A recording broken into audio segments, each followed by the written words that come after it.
My name is Ethan Coleman, and I am 32 years old, and I have lived in Seattle, Washington for nearly my whole life. I love this city with its forests and foggy mornings, the mountains you can see from all over, and the endless coffee shops where I work on my illustrations and daydream about better days. I have always been a pretty quiet person, the type of guy who says thank you to the bus driver and holds elevators for strangers, hoping to blend in and not cause problems.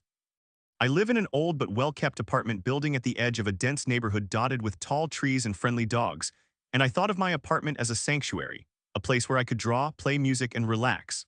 My world was simple and mostly peaceful, or at least it was until the day the new building manager, Mrs. Harriet Blackwell, moved into the apartment above me with her husband, Stan. Mrs. Blackwell was in her 60s, with iron gray hair pulled into a strict bun, and she had a scowl so permanent it looked carved into her face. She became the manager when the old one, Jerry, retired, and right away I sensed trouble. She knocked on my door before even introducing herself and shoved a stack of new building rules into my hands, her eyes sharp and cold. I felt uneasy, but I have learned to deal with difficult people before, so I just nodded and tried to make the best of it. For a few weeks, nothing unusual happened. Then Harriet began to show her true colors. At first, it was the small things. She would send me emails about how my bicycle was parked wrong in my assigned spot, even though it was locked up exactly where it had always been. She once called me at my job to say my window plant pots didn't fit the modified color scheme she wanted for the building. But the real trouble began the day she left a notice on my door. According to her, a neighbor complained I was playing my guitar too loudly. That might sound reasonable, except that the notice arrived while I was actually away visiting my parents in Spokane for the long weekend. I looked at the date and time she wrote it, and I had a bus ticket to prove I was miles away. When I tried to explain, she just said maybe I left my speakers on, or maybe someone like me did not understand how serious these complaints were. Her tone made my skin crawl, and I realized she was not simply enforcing the rules, she was targeting me. I learned quickly that I was not alone. My neighbors, including sweet old Mrs. Gomez down the hall and a young nurse named Kevin, told me about strange warnings and tickets for tiny things no one had cared about before. Harriet was policing the hallways, each tenant judged by a long list of infractions that only she seemed to notice. It started to feel like living under a microscope. Still, I hoped things would calm down if I kept my head down and avoided her as much as possible. Things, of course, did not get better, they got worse. One stormy night, as rain hammered the windows, Harriet pounded on my door, holding a soggy envelope in one fist and yelling about how the drain in our shared laundry room had flooded. She accused me of dumping cat litter down the pipes, even though I do not even own a cat. The worst came a week later, when she marched down to my apartment and claimed I had let my friends block the fire exit during my birthday celebration. Only I had celebrated alone this year, my friends were all out of town. No matter what I said, she never listened, and each complaint grew more ridiculous. I found myself constantly worrying what she might accuse me of next. My stomach hurt thinking about running into her in the lobby or getting another nasty email. I began to dread coming home, and that is when I knew I could not let things stay the same. Harriet was making my life miserable, and she seemed to enjoy it. I tried to fix things. At first, I was polite, sending her apologetic emails and even offering to meet to talk things out. She ignored me or sent snarky responses. Then I tried to document everything. I started making notes of where I was, who I talked to, and when every accusation happened. I went so far as to record the times when her complaints arrived, hoping to prove I was innocent. But Harriet was clever and careful. She found new ways to blame me for things I could not possibly have caused. Sometimes, packages addressed to me went mysteriously missing, only to appear on my doorstep days later, torn open. More than once, she threatened me with eviction, even though I always paid my rent on time and caused no trouble. I tried to speak with the building owner but discovered Harriet's husband was old friends with him, so my concerns did not seem to matter. Every attempt I made to get justice failed. In fact, each time I pushed back, her accusations grew meaner and her surveillance of my life more intense. It felt like she was daring me to break, and for a while I almost did. I hit my lowest point late one night. Rain was falling harder than ever, the wind rattling the thin windows. I was sitting in the dark, holding my guitar but unable to play, feeling the walls closing in. That day, Harriet had taped a formal warning to my door saying she was considering serious consequences, which sounded an awful lot like eviction. I felt powerless and hopeless, wondering if I would lose my home because of this petty, angry woman. I could not concentrate on my art. I could hardly sleep. I called my best friend Max for advice, and he listened, as he always does, patiently. "You can't just let her stomp all over you," he said. "But you have to be smart about it. What does Harriet care about more than anything else?" That question stuck with me. I realized Harriet cared about her rules, her power, and perhaps most of all, her reputation in the building. The answer flickered in my mind, a plan just out of reach. Over the next few days, I observed Harriet carefully. She always took her morning walk on the block, chatting with neighbors who did not know her as I did. She attended every city council meeting, usually speaking loudly about how she ran the most well-kept building in the area. But most interestingly, she kept careful watch on the courtyard that her apartment overlooked.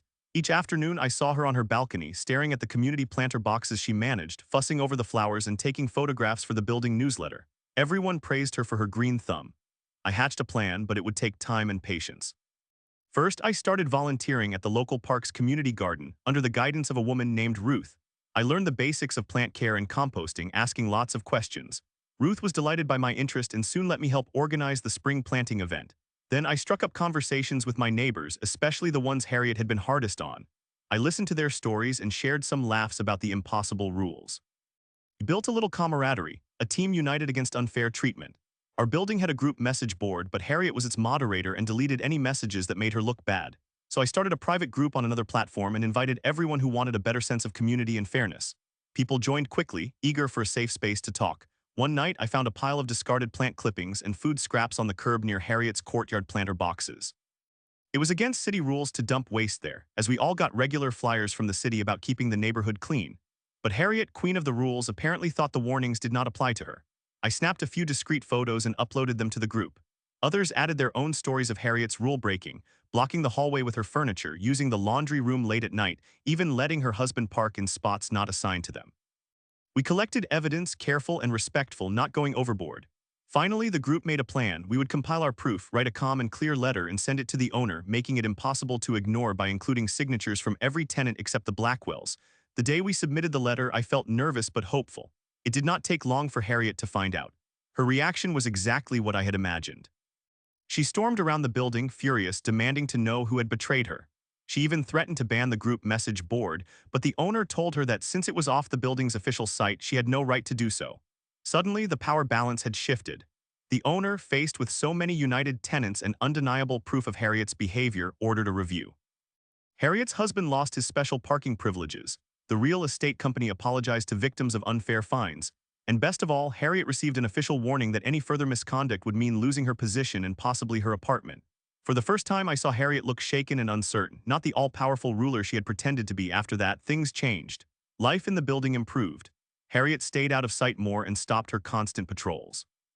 Packages were delivered on time, no more strange warnings appeared, and the atmosphere in the hallways felt lighter.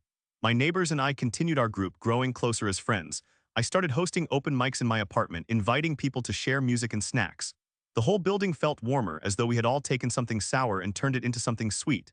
And as for Harriet, she became more withdrawn, rarely speaking up at meetings. One day, I passed her in the lobby as she carried a stack of plants. She avoided my eyes, mumbling something about moving her planters to their proper place. I nodded politely, feeling more empathy for her than I expected. Maybe she was just lonely or scared of losing control, maybe not. Either way, I was free. In my art, I painted a picture of the building, brightly colored windows, every apartment aglow, and in one tiny corner, a gray balcony covered in wildflowers, a small symbol of how something good can grow even in a place where you once felt powerless. Every time I walked through the courtyard, I glanced up at that balcony and smiled. People who try to control and destroy others always think they are protected by their own power. But when you stand together and fight back with patience and truth, even the loudest bullies are forced to quiet down. I guess my revenge was not about hurting Harriet, but taking back my peace and making sure none of us ever had to feel that powerless again. But there was one last surprise. That spring, our neighborhood picked one courtyard for the city's annual garden showcase. To everyone's shock, our building was selected, and Harriet's old planter boxes, a mess from her stress and neglect, were now tended by our new gardening group. As neighbors and visitors strolled through, they asked about our secret. I just smiled, handed out coffee and cookies, and told them that a little teamwork and standing up for each other can work wonders even in the heart of Seattle. It was not the ending I expected, but sometimes the best revenge is simply building a place where nobody like Harriet can ever hurt you again.